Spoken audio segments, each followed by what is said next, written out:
ভবানীপুরে কি যাবেন? হ্যাঁ, আর নিশ্চয়ই ভবানীপুর যাব। ভবানীপুরে অন্তত আমার নিজের মেদিনীপুরের লোক আছে অন্তত ৭-৮ হাজার।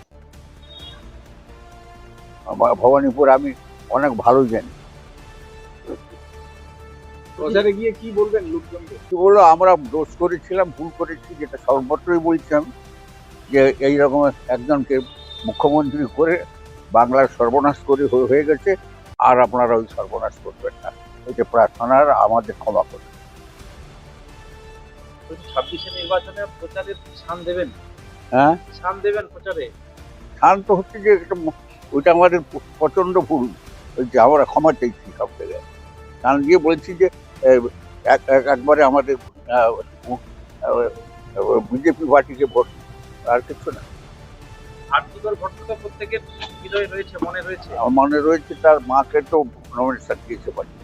এটা কেমন চোখে দেখছেন? সবগুলো সিট হবে, ভালো সিট, ভালো বাবা।